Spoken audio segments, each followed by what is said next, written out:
Hey guys, Ron Bond here, Bondo Built Construction. I'm just going to walk you through a little project we just finished up. We did this 16 by 18 boat launch, and we poured some concrete in here. Had to do some excavation work with the mini excavator. Had the tractor over there. I didn't video the demo work, but basically there was an old boat launch here that was pretty rough shape, and this is at a campgrounds, marina type of area right on Lake Ontario. And the customer wanted us to take out the old boat launch and kind of make it a little bit bigger.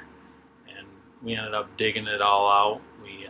We demoed the old stuff with the excavator, just basically cut it into pieces, and we hauled it out of there. And right here I'm just filling things in with some bigger rocks, because we dug out a lot of clay and some mud and stuff out of there, and we ended up probably a foot and a half thick. So my idea was to put something big down in here that's not going to wash out. You know, the water kind of comes up underneath these pads when the waves are crashing in here. So we got some big chunky rocks from a local guy that makes material. He's got a gravel bed, and he brought us this. It's kind of called Gamian. It's just bigger, chunky rocks. And we're putting them in here with the excavator, just so we don't have to pour it so thick. If you're new to my channel, my name's Ron Bond, as I said before. A lot of people call me Bondo. We do a lot of concrete work, excavation, a lot of flat work. We build new Dura foundations. If that's something that interests you, why don't you go ahead and subscribe to my channel. I'd like to teach you some stuff. When I learned all this stuff, I didn't have YouTube, so now that YouTube's available, I think it's a good tool. So I'd like to give back to YouTube because I get a lot out of it. And if you get value out of this video, if it helps you out, hit the like button. And if you do subscribe, hit the bell notification. We upload quite a few videos, usually at least a couple times a week. So we're doing a lot of stuff all summer long. So if you look here, you can see where we cut the old pad, and we drilled a bunch of rebars in the top, and we bent them over. And we drilled rebars in the side of the pad. We wanted to tie this new concrete to the old concrete, which created a small bump there, but we handled that with a steel plate after we got done.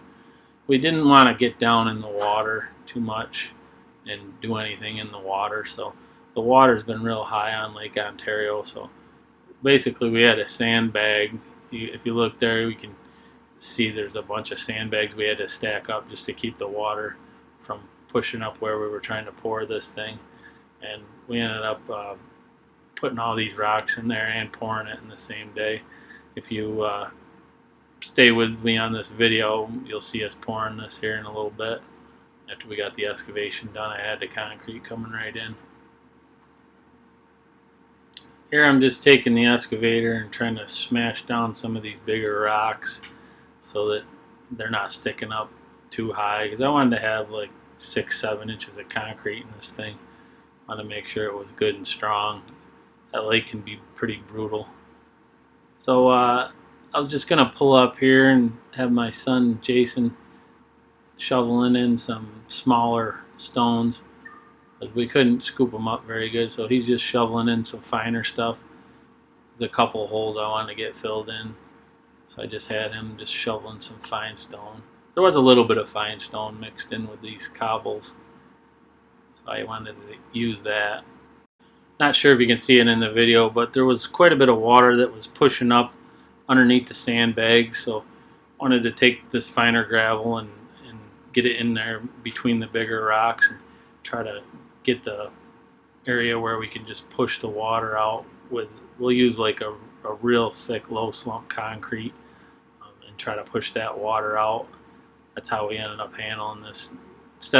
We didn't want to trap the water in there, so we ended up just pouring it real thick. Especially at first, we poured it real thick. So here's the pad. We put a bunch of rebar in there, as you can see.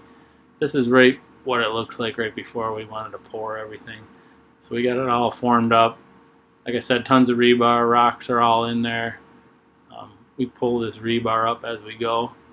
And here's the truck. Concrete truck came, and like I said, we're going to start off with this concrete. It's going to be probably like a 3.5 to 4 slump. It was pretty thick, but that truck's up pretty high, so it was able to run down in there. So we threw a few extra chutes on there, and here's me. I just had a couple of rebars. I didn't like where they were, so I cut them off real quick before we started here. In a minute, we're going to add a chute to that and start pouring this thing, get it done. I'll speed things up for you, so not to bore you here, but this is where we started with the real thick concrete, just pushing that water out of that ramp, just getting it down in there, just to push all that. There was a bunch of water right here, like I said before, so we pushed it down in there. There's Matt, he's magging off the edges. We straight edge it. We had to taper it right there where we started, trying to get an angle to go down into the old ramp, so it wasn't such a sharp bump there. So like I said, we ended up putting in a little plate between the new ramp and the old ramp, like a little speed bump plate to transition. So right about here, we switched over to a 16-foot straight edge because this is pretty much flat, the rest of it. And we're pulling that rebar up as we go. And this is really, really thick, guys, this concrete. So we're pulling it off as best we can, but it was good and thick. I didn't want to pour this thing really loose. Plus, you're going uphill. This is quite a slope. Whenever you're pouring concrete up a hill like that, you want to keep it pretty stiff. If you pour it loose, it's going to run right back down the hill. You're going to have a heck of a time with it. Any kind of boat launch or driveway that's like that, you're going to want to pull it up pretty thick. Here I am trying to close it up with the bow float. And right here at the beginning, that's where we had that taper. So quite a little taper. Yeah, we threw a little bit of water on it. It was really, really thick. So we just misted it a little bit just to get it closed up. And this concrete, this was 4,000 pound concrete, and I had number 1s and 2 stone in it, so it had some chunkier rocks in it. Sometimes we'll use 1s and 2s on a project like this. It's a little more durable, I think. If it's something you want a really great finish on, we'll use just number 1 stone in it. But they weren't too concerned with the finish on this thing. They actually wanted it so it wasn't slippery. So I'll show you how we did that in a little bit. We ended up doing something to the pad to keep it, to give you some traction on it, besides just brooming it. They wanted something more than just a broom finish. So we ended up getting it closed up pretty good. I had to work it pretty good with that bow float to close it up, but we ended up getting it closed up pretty good. And Matt's just reaching out there, smoothing out the edge where the transition is. One thing I could tell you too, guys, is don't bother trying to screed these ramps like this. I've tried it before. We use a screed a lot, and I've tried it several times to come up a hill or down a hill with the screed. It just doesn't work very good. I don't care how thick you pour it.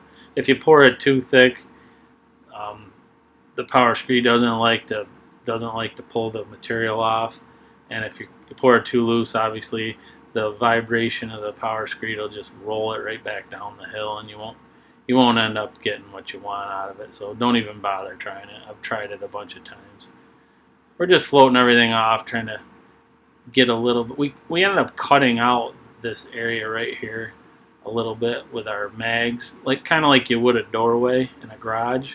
We just ended up kind of cutting it out, trying to get a little bit better transition between the two pads, because like I said, the other pad is underneath this pad. So here we're just gonna end up putting a broom finish on it. But pretty much as soon as we close it up, I grabbed the broom and I wanted a pretty deep broom pattern. Normally you wouldn't broom it this quick, but like I said before, they wanted something real grippy so they can pull their vehicles in and out with the boat. So we ended up just getting right after it with the broom, and like we poured it, like I said, we poured it pretty thick anyway, so it ended up being pretty much ready. If this was a sidewalk or something, or a patio, I wouldn't have broomed it this soon. I would have let it harden up a little bit.